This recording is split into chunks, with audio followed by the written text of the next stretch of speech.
A Texas Nightmare, written by Jonathan Molina Sr. The sun was setting low in the Texas sky, casting long shadows over the dusty back roads as John drove, the landscape stretching endlessly in every direction. Alexis and Jessica, his daughters, sat in the back seat of the old SUV, quietly chatting as the car hummed down the empty road. It was supposed to be a peaceful trip, just a little family time to get away from the city and reconnect. But the gas gauge was now dangerously low, and John was growing uneasy as he realized they hadn't passed a town or even a house in over an hour. "Dad, we're almost out of gas," Alexis said, leaning forward to check the gauge. John nodded, his face tight. "Yeah, we'll have to stop soon." The engine sputtered just as the sun disappeared completely.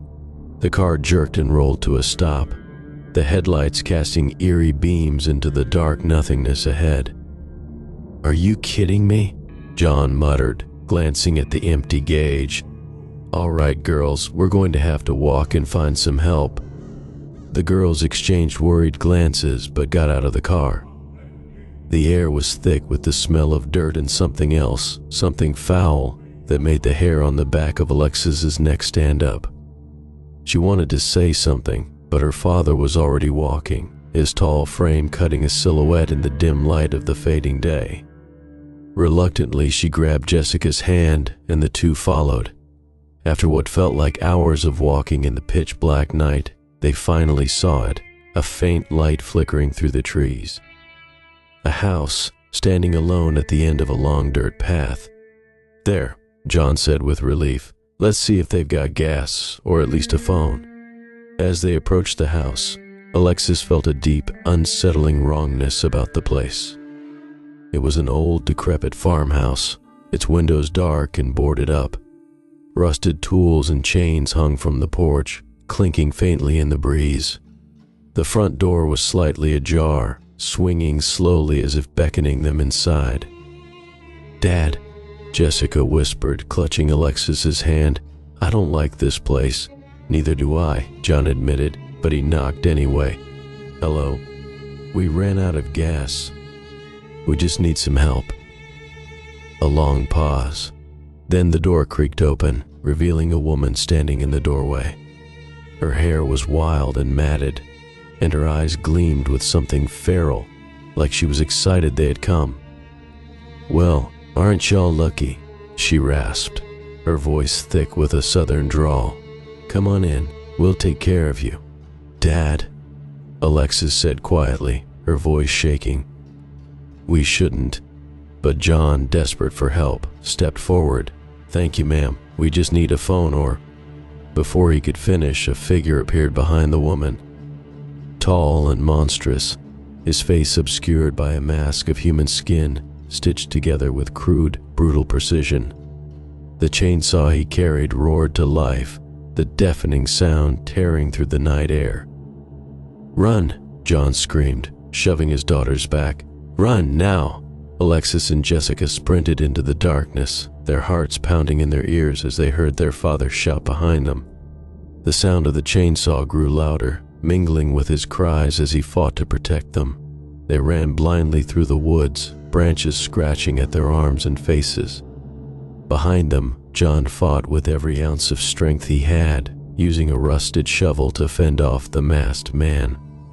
But then, others emerged from the shadows, the gaunt man with a filthy bandana, grinning like a maniac, and a hulking brute, all scars and hate. John swung the shovel wildly, but it wasn't enough. Leatherface's chainsaw slashed through the air, ripping the weapon from his hands. Blood sprayed across the dirt as the chainsaw bit deep into John's side, but even then he didn't scream. He knew he couldn't stop them, but he could slow them down, for his girls. "Come on, you sick bastards," John yelled, standing despite the pain. "You want me?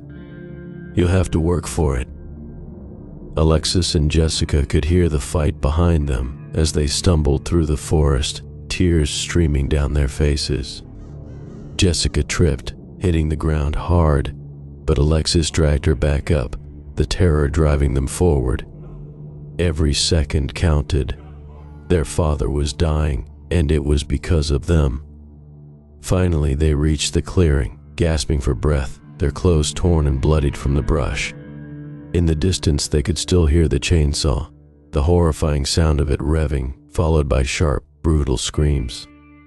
"Dad," Jessica whispered, her voice barely audible through her sobs.